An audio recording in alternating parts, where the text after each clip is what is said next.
Shalom para sahabat, berjumpa lagi dalam 3 Minute Way bersama saya Ingo Kusumadewi. Mungkin sebagian orang berpikir bahwa dosa kelalaian bukan termasuk pelanggaran yang berat.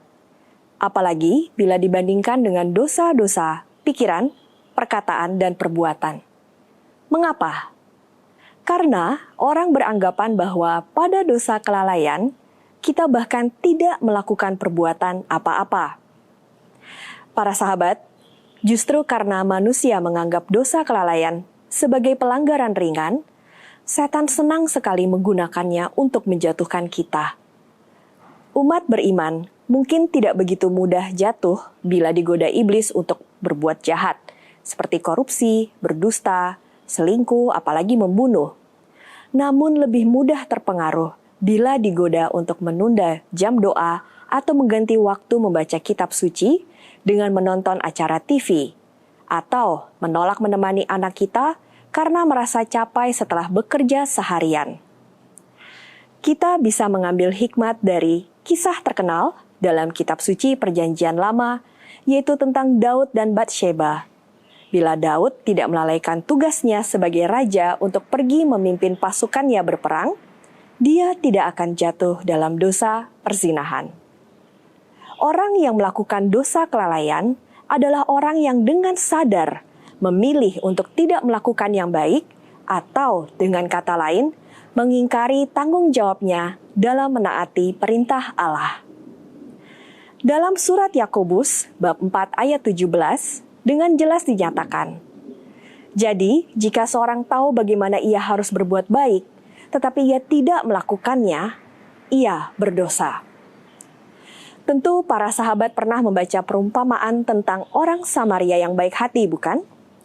Sebelum orang Samaria yang baik itu datang, sebenarnya sudah ada seorang imam dan seorang Lewi yang lebih dulu melihat orang yang terluka dan hampir mati itu. Namun mereka memilih untuk tidak menolong dan mengambil jalan lain. Bertanyalah ke dalam hati kita masing-masing, apakah kita juga sering lalai berbuat baik?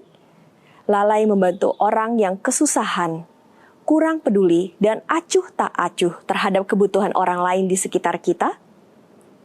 Sadarkah kita bahwa setan selalu menyodorkan alasan-alasan yang nampaknya masuk akal seperti, saya sibuk, saya tidak punya waktu, sudah ada orang lain yang menolong, atau saya sendiri sedang dalam kekurangan, bagaimana saya bisa berbagi? Bukankah kita sering membenarkan diri dengan alasan-alasan tersebut? Demikian juga dalam kehidupan berkeluarga. Kita seringkali lalai untuk mengusahakan quality time bersama dengan anak-anak kita maupun dengan pasangan kita. Padahal kita tahu betapa bahayanya bila anak-anak tumbuh dalam keluarga yang jarang menghabiskan waktu bersama dan berkomunikasi dengan baik.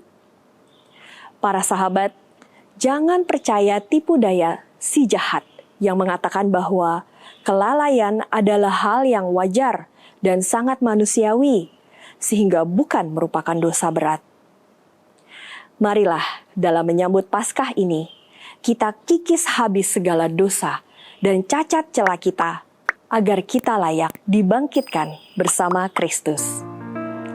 Salam, Tuhan memberkati kita semua. Amin.